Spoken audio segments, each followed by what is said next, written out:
From the Library of Congress in Washington, D.C. Good afternoon and welcome.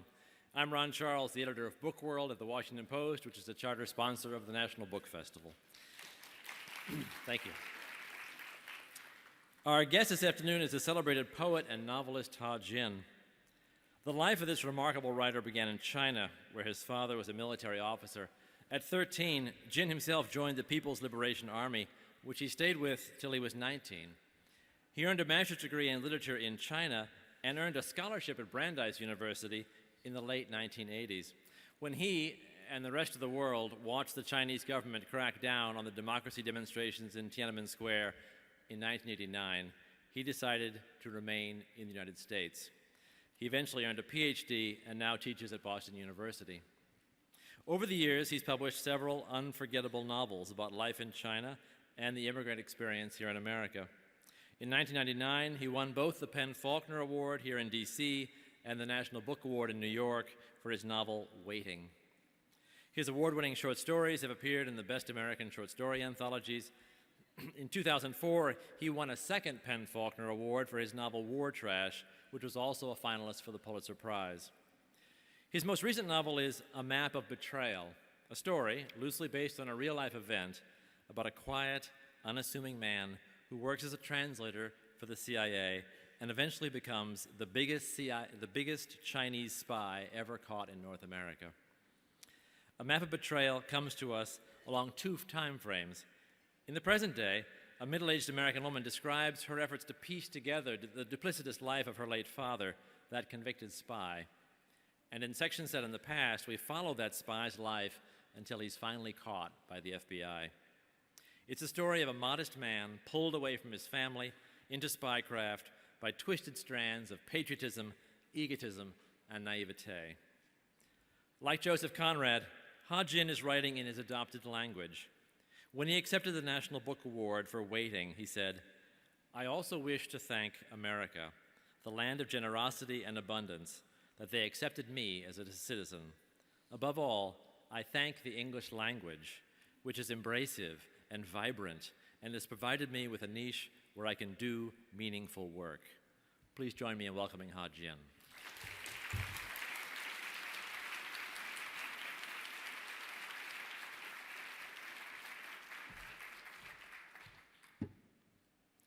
Hi, thank you for being here. Okay, and I'm going to talk briefly. I think I would pick up where Ron stopped.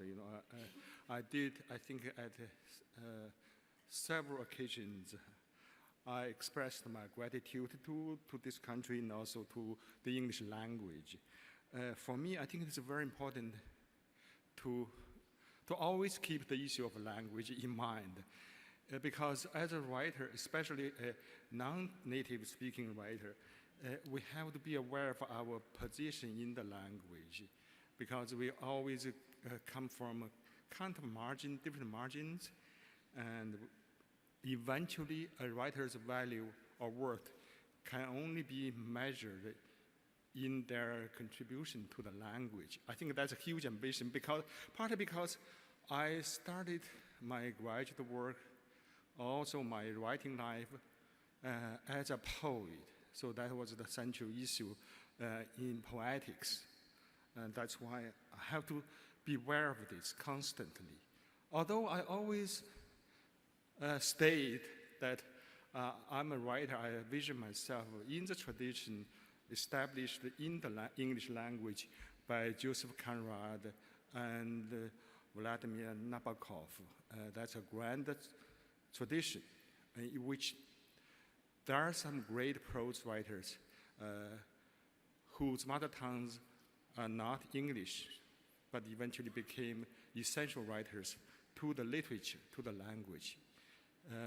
In the sense that if we took Conrad and Nabokov out of the English letters, that somehow the literature would feel incomplete.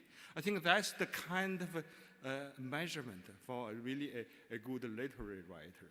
But of course, that was a kind of too grand. That's why I hesitated for a long time before I decided to write in English.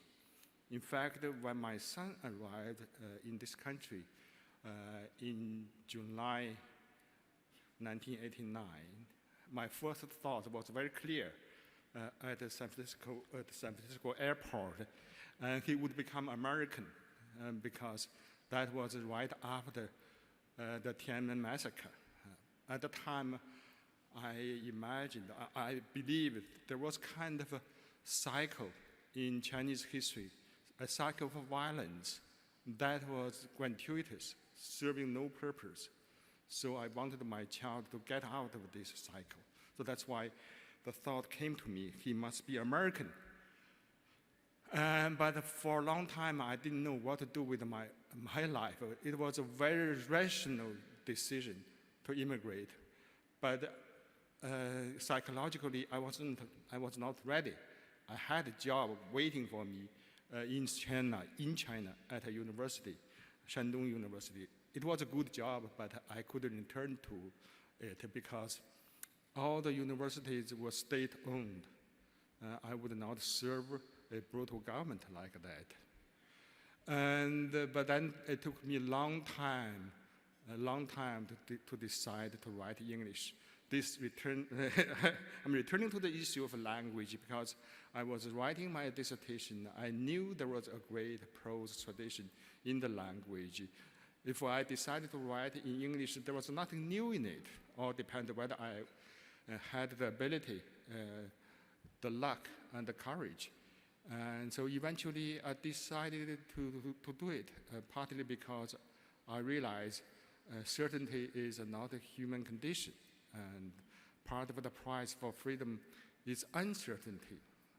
So that's why there was a sense of failure at the very beginning. I think I was deeply influenced by Kafka's short story, The Hunger Artist. The artist, he was total failure in this life.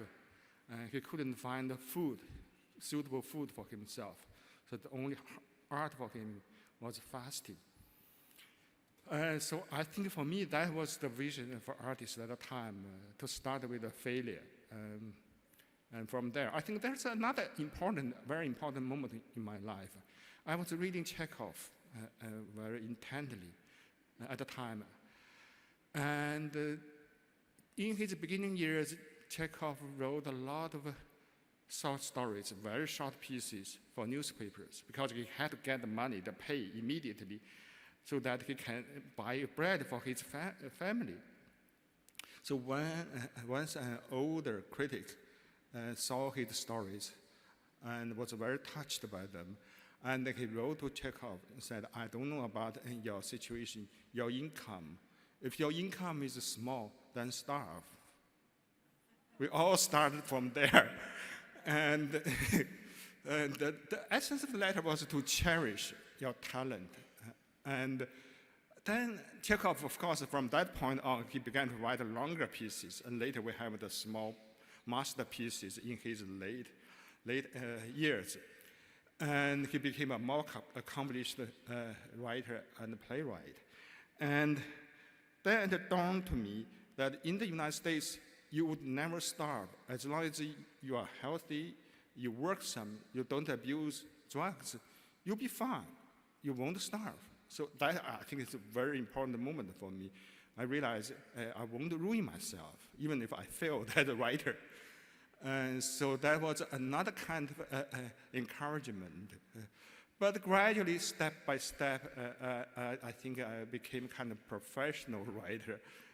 In the middle of my graduate work, doing an MFA at Boston University, I was hired by Emory University to teach poetry writing. So from there, step by step, I became a fiction writer. But I'm still writing poetry. In fact, I'm still struggling between the two languages, Chinese and English. And in fact, I just published a book of poems written in Chinese, but I'm finishing another one. But meanwhile, I'm rewriting some of the poems for an English poetry book. And so that shows that I'm still at some kind of not crossroads, but at some kind of choices, a fork, I would say, where to go. But I think I'm working in between the two languages and see what I can do. In other words, I'm still becoming kind of a writer. And let me say a few words about my new novel that I read briefly, and I hope you have questions so that we can have some conversation. And this novel is called A Map of Betrayal. The germ of the book is based upon a true happening. I think in the beginning year, the second year of my graduate work in the States, and there was a well-known case. A Chinese spy working at the CIA, Larry Ching, was arrested by the FBI, and he was discovered as the highest, the biggest spy, Chinese spy in North America. And it was a huge event. And we all thought this guy, because he was such a high-ranking official, he was already a vice minister for the Chinese national security, really a major figure in China's intelligence circle. We thought he would be returned to China as kind of exchange for American spies. But the Chinese side soon denied any connection with him. The man was so crushed, he killed himself in prison. So that was the germ of the novel. This case stayed with me for a long time because, in essence, it's a country betrayal of a person, an individual. For me, that was really a vital subject in my life. Because in China, people, we were educated as a patriot. You have to not only respect and love, but worship your country. The Chinese society used to have very little religion, very few religions tolerable by the government. Basically, the country and the government, the party, the great leader, they became religious figures. So a lot of religious feelings were cast on those. As a result, people got confused. I think that was one of the sources, perhaps the main source of trauma among the Chinese. They got confused and felt betrayed. I think this is the case. The country betrays a person. But how to present, how to write about this after so many years, especially this man's life. He started his spying career a long time ago, half a century ago. But how to make this, the past and the present, relevant, related to each other. I think that's the basic challenge when we work on a historical novel. The past must be reinterpreted in the light of the present.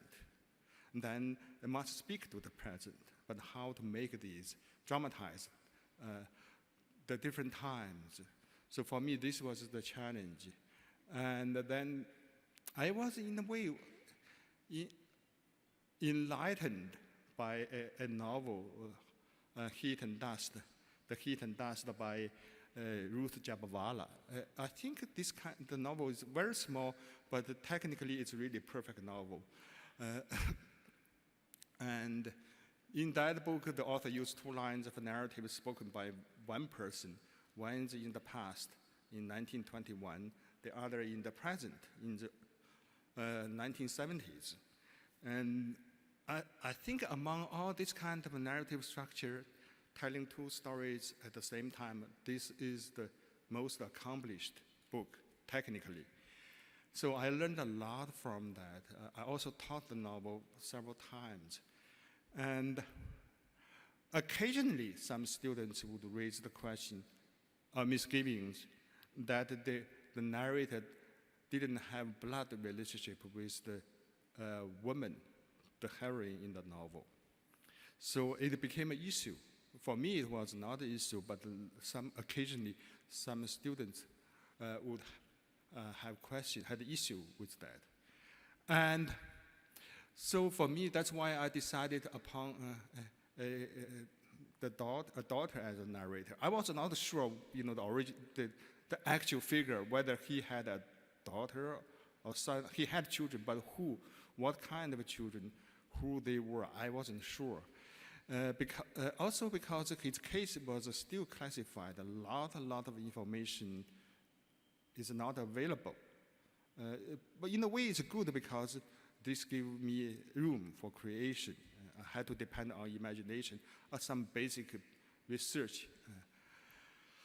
And that's why I use the daughter as a narrator. And also I had other structural changes that improved, that make the novel structurally different. But I think I learned a lot from that novel. And I think the biggest challenge in telling two stories is how to begin, how to end. The two stories must start at the same time. At some point, they must intertwine and help propel each other, also contextualize each other, shedding light on each other. This is a kind of complicating process. And at the end, toward the end, the two stories must merge. If they don't merge, then the structure, the whole novel would fall apart. I think there are a lot of examples like that. And the story was exciting and everything moved well, but coming to the end, the two did not merge. So that was the biggest disadvantage. So I had to be aware of that. But by deciding on the daughter, I think that also I created a third generation, so that should resolve the structural problem. There are other disadvantages in a structure, in a book like this kind of novel, because you have to be aware of the two lines all the time. There's a sense of balance. For instance, you can't tell one episode in the present for 30 pages, the next chapter only 6 or 7 pages. You destroy the balance. So you have to be aware of the pace, the balance. That really influences the unfolding of dramatic scenes. But that is the kind of a restriction a writer had to deal with once you use this form. And there is another kind of inherent imposition between the two stories. That is, they are told by the same voice, but in the past story, I used the third-person narrative to indicate that this whole story about her father is a constructed by a historian, whereas the present story is told by a first person in kind of memoir voice. And this is kind of reversal, in a way, reversal of Jabwala's novel, because in her case,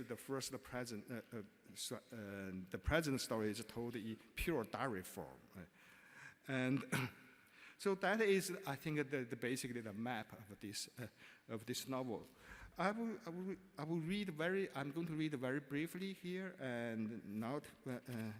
Then maybe you have issues about writing a life of China and the states, the culture things. I'll be happy to speak about them. Okay, where should I start? Okay.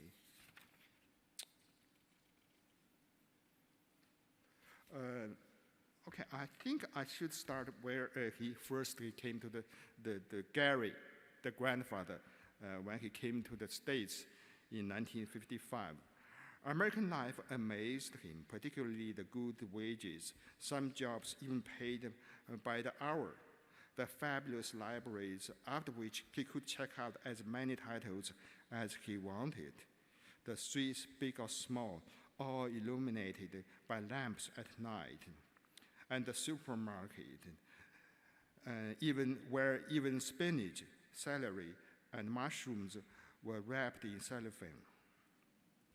He liked the fruits here, especially banana, 14 cents a pound, and oranges, a quarter a dozen. He was also fond of American nuts, their kernels full and plump, but he didn't like some meats and farm-raised fish and vegetables, which tasted bland. In spite of everything, Gary was sure he'd feel miserable if he lived here for long. Wherever he was, he couldn't shake his weariness. Twinges and jolts of fear often galvanized him. Sometimes, when passing a street corner, he was afraid that a hand might stretch out to grab him.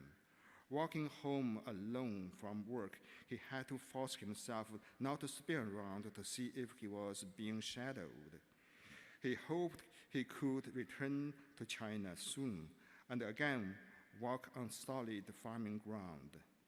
In his first letter to his handler, he insinuated that he felt homesick and out of place, but Bing Wen replied that they had to stick to the original plan.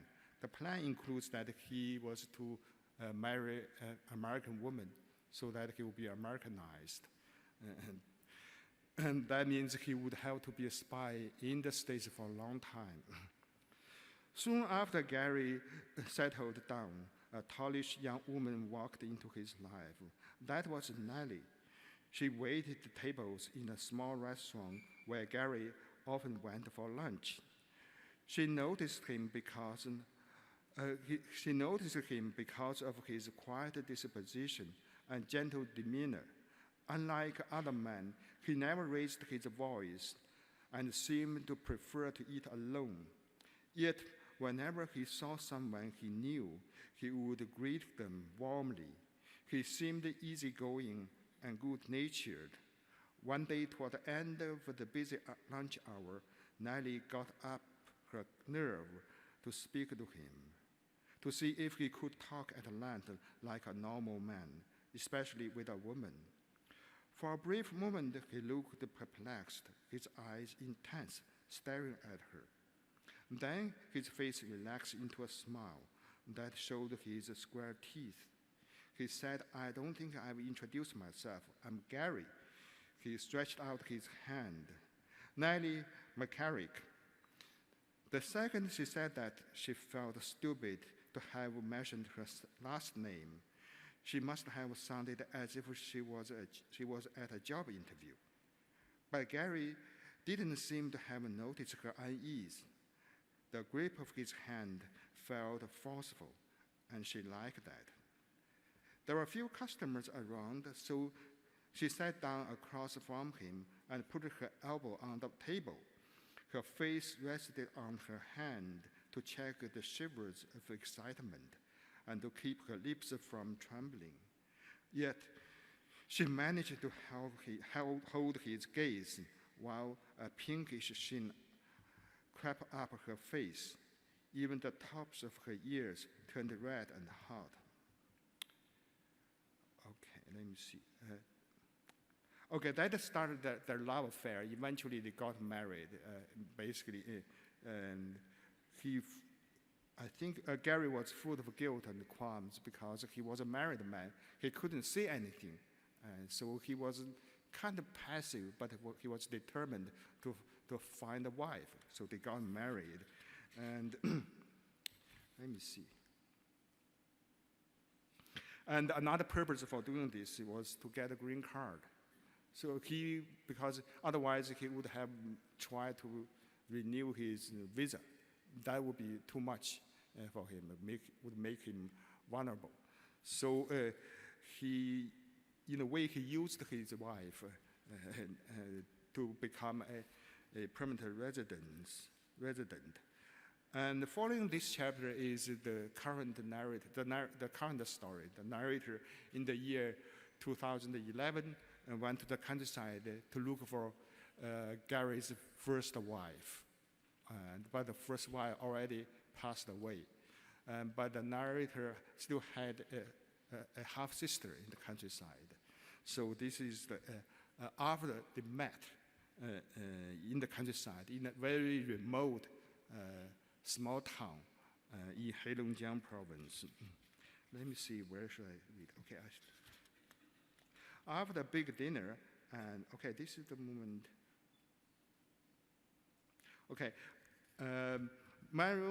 This is the sister's home. Marion's home was clean and spacious. The floor made of fine bricks sealed with cement. A large flat-screen TV stood against the back wall in the sitting room. A stainless steel floor lamp inclined its gooseneck from a corner, and framed family photos were propped up on a long oak chest against another wall. "This is my mother," and that's Gary's first wife, Myron told me, pointing at a black and white picture. I leaned over to see Yu Feng in her mid-40s, a smooth egg-shaped face, narrow cheekbones, a straight nose, bright but pensive eyes. A mole above the left corner of her thumb, a mole above the left corner of her mouth, and graying bands covering a part of her forehead. She looked healthy and somewhat citified, like a nurse or school teacher. She must have been very capable both inside and outside the household. Next to the photo stood another one, a wedding portrait, in which he and my father, shoulder touching shoulder, were smiling blissfully. They were a handsome couple, lean-faced and rather elegant, a veil over the bride's head, while the groom's hair was permitted shiny and parted on the side. In his breast pocket was stuck a fountain pen.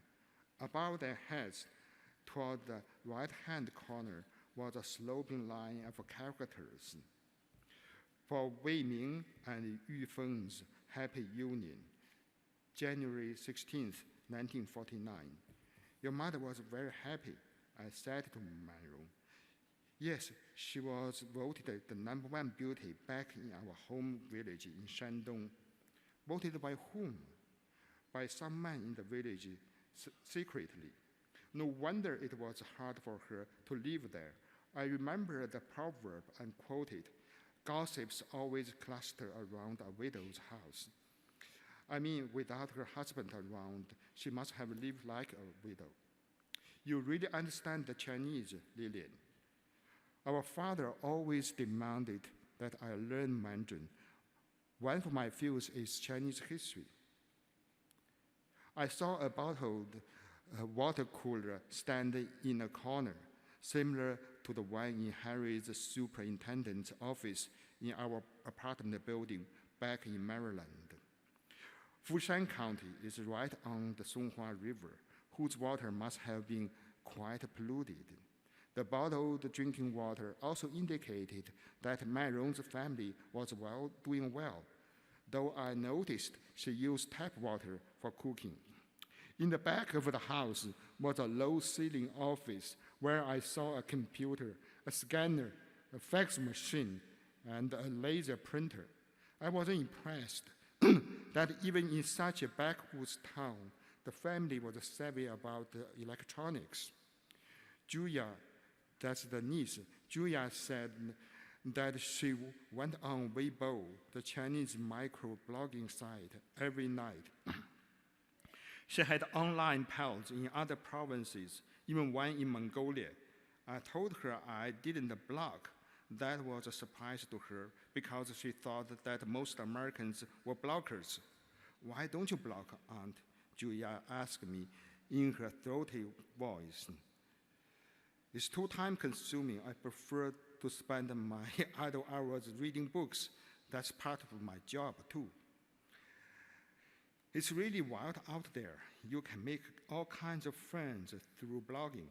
Also, it's fun and helps me follow what's going on in the world. I have many students already. I might lose my mind if I have to deal with more people. He gave a chesty laugh. And then the family had a big dinner. After dinner, her sister Myron wanted to stay the night with the narrator, Lilian. The two stay together and chat. Okay. Let me see. That night, Myron chased her husband to another bedroom, saying she wanted me to stay with her so we could talk about our father and also girl to girl. In fact, we had hardly mentioned him during the day. I would not confide to my sister that he had been a Chinese spy caught by the FBI, or that he had been a lousy husband. I told her instead, he missed your mother a lot, but couldn't come back. We all knew he was on an important mission overseas, Manrong said. Did he know about my brother and me? Yes, in the late 50s, his higher-ups informed him about the two of you. When he died, he assumed our brother was still alive. He often mentioned your mother in his diary. My mother had a hard life. She paused, as though expecting my response, but I didn't know what to say. We were lying on the brick bed in the dark, 2 feet apart. The room was so quiet that there was only the tick-tock of the wall clock. Manrong continued, Mom often said my dad was a distinguished man with a degree from Tsinghua University. That was really something. I don't know who else in our home county went to Tsinghua. On her deathbed, my mother said to me, when you see your dad someday, tell him I was a good daughter-in-law to his parents and a good wife to him. Well, I wish I could let him know that. I went to Maijia village in Liming last month, I said. I was told that you and your mother had left because our brother died. He was born wanted, not like me, although we were twins. In the 50s, we lived decently on the money from the government. But when the famine struck, we became worse off than the villages because we couldn't grow crops and money became worthless like straw paper. Our brother and I were 11 that year, both skinny like bags of bones, hungry all the time. It was reported that lots of people had died of hunger, so Mom was terrified. Then our brother died, and my mother also almost lost her mind with grief. When Uncle Mansheng asked us to join his family here, we left Maijia right away. It was a smart move, I said. More than 200 villages starved to death in the following years. As a matter of fact, later, Mom told me there was another reason we moved. What's that? There was a man in the village, Uncle Wenfu, who was from our Shang clan, a distant cousin of our father's. I remembered him, a quite humble man. He was a bachelor and very kind to us. He often came to help Mom with household work, like thatching the roof, digging ditches to drain rainwater out of our yard, killing a hog for the spring festival. He was a handsome man, tall, muscular, with straight backs and sparkling eyes. His family was so poor he couldn't find a girl willing to marry him. The village was whispering about him and Mom. The two were fond of each other, for sure. Mom later told me that Uncle Wenfu had asked her to marry him, but she'd never do that because she was still married to our dad. She said to him, "What if my husband comes back one day?" In spite of everything, she couldn't help but develop a soft spot in her heart for Uncle Wenfu, and would get a headache with joy whenever he was around. She confessed to me that if we hadn't moved away, soon enough she might not have been able to restrain herself. She dreaded a scandal. Something surged up in my chest, and tears welled out of my eyes, bathing my face. I covered my mouth with my palm, but still Manrong heard me sobbing. "Why are you crying?" she asked. "I feel so sad for your mom." She was a good woman. I wish she had lived a different life. You are a good woman too. The moment I saw you, I knew you were someone I could trust. She stretched out her hand and gripped my arm. Okay, let me stop here. I hope you have questions so that we can.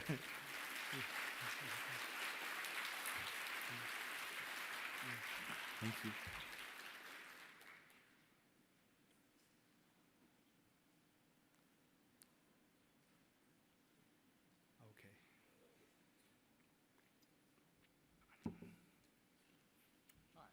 Okay. I had a question, and this goes back to the novels Waiting and War Trash.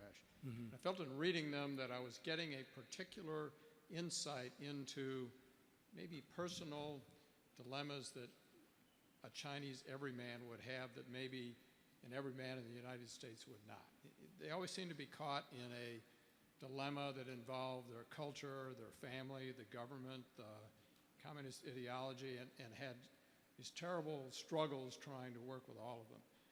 And I wanted to ask if you felt that elucidating, I guess, sort of the personal Chinese dilemmas that people had was part of the storytelling that you do. Sure. That in fact, that is kind of, yes, there is kind of the kind of inner struggle in most of my characters.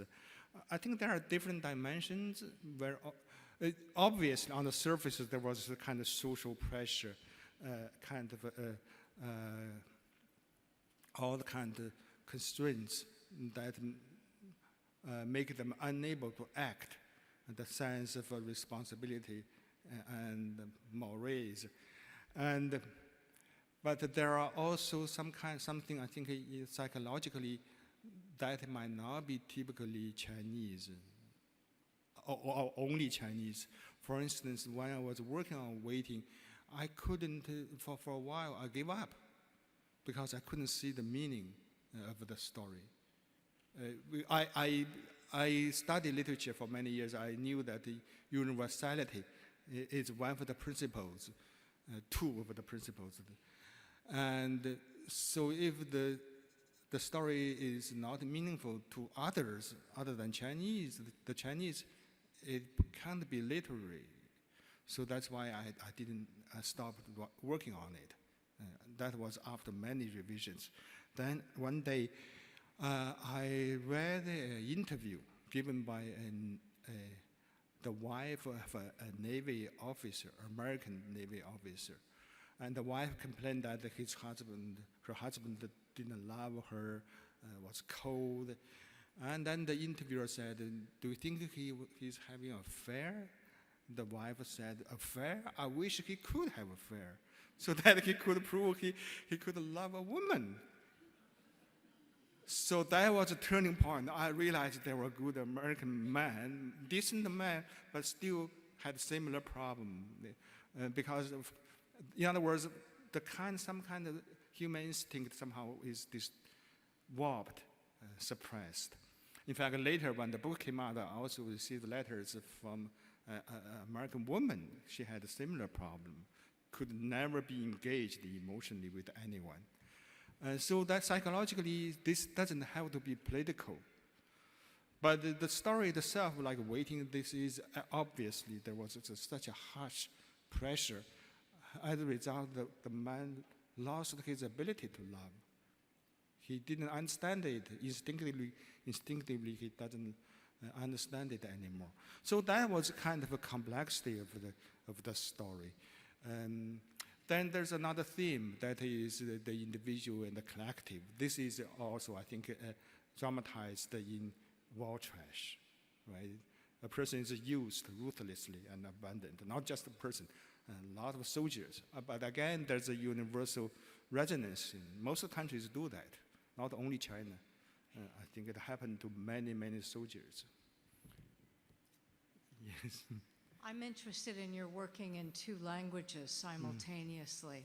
Can you compartmentalize them so that when you are working in English, you're not dealing in your head in Chinese, or do they run together, and what kinds of problems do you have with English because of the Chinese? Your writing is so beautiful. I can't imagine you have any. There are lots. I think there are so many problems, and I really can't generalize it. But there are some principles.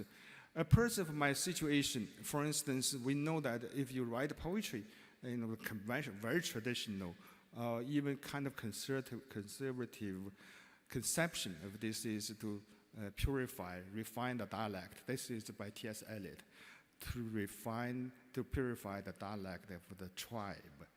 But if you are from another language, this is impossible, meaningless, out of the question. So there's another way of thinking of this, that is to enrich the language.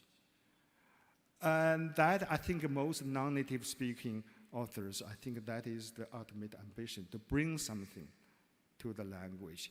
That also means you have to bring from a source, new thing from a source. In essence, basically, you use another language to serve the other one. So that's the heartbreaking issue. A problem. In the very beginning, it was hard, really. But gradually, I could be more rational.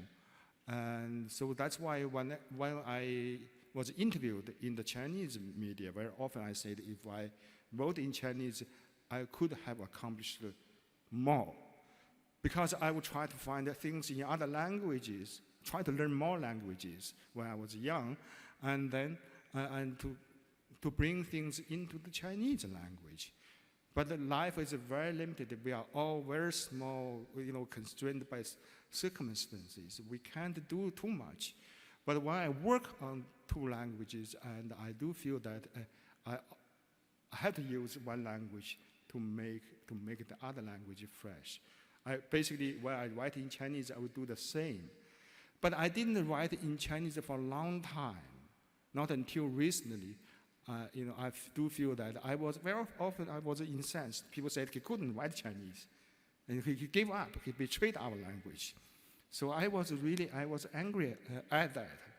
And so because I do feel that I could write good poetry in Chinese. That's why in recent years I've been published a lot of poetry in Chinese.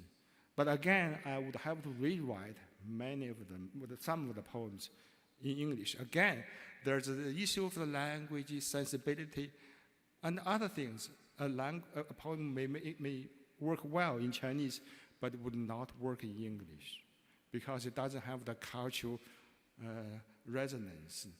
And a lot of things would not be meaningful to English at all. But recently I realized when I rewrite a poem, the English is really much better. Because it really has a different kind of music in poetry. I wouldn't say in prose, because when you work on a poem, you have to spend many days more careful. So I feel I was encouraged by the process. But in principle, I have to use one language to serve the other one. Thank you. You mentioned how the Tiananmen Square massacre was instrumental in your decision to stay in the U.S. and to have your son be an American. Yes. And so I'm wondering how you feel about the changes in China in the last 25 years, and whether you think that the government and the country has changed fundamentally, or whether it's really the same as it was then. That's a great issue, but I think as a writer, if my situation, I have to consider that. I think on the whole, China economically developed a lot, and also the living standard has improved a lot. But I don't think in recent years the country really has been getting better or improving politically and culturally. I think there is a great step back towards the Cultural Revolution years. And there is a huge, the parade, military parade, it was a huge mistake. I think the President Xi Jinping, he lived in the United States, in Iowa for some time. He also lived in many years in the countryside in Shanxi, and he knew the difference between the two kinds of farmers, and he shouldn't waste the money like that. I think the parade cost $19 billion. Imagine how much the country could have done for the poor children and the peasants. So I'm not optimistic. I know the new president had a lot of popularity, but from the historical perspective, I think the country moving backward. We have time for one more question, last question. Hi, so first of all, I'm a huge fan, and it's a great honor to be here, so thank you for that. And my question is, so I feel like there's been a really kind of compelling wave of Asian American and Asian writers writing about their experiences, and particularly about kind of cross-cultural issues, and kind of being at the vanguard of that. How do you feel about this new wave, and how do you, I guess, locate yourself in that? And what do you think that means, I guess, for Asians writing in English literature? I think not only Asians, you can look at other languages, a lot of people from different continents, different lands, they become really meaningful writers. I think it's a good thing. I think anybody should try to write a book. But there's a difference between writing a book and to write some meaningful books. In other words, that's why I don't encourage my students to become professional writers. It's a hard life. And as if you were a athlete, you had to perform. You knew you couldn't continue, but you had to because you are in the field, you can't stop. I don't think it's a good life, but I think if a person publishes 2 or 3 books, that's good. You make your life rich and meaningful. But I don't think a professional writer's life is a good life. There are many ways to become a meaningful, happy person. I think. Sorry about that. Thank you. Thank you. This has been a presentation of the Library of Congress. Visit us at loc.gov.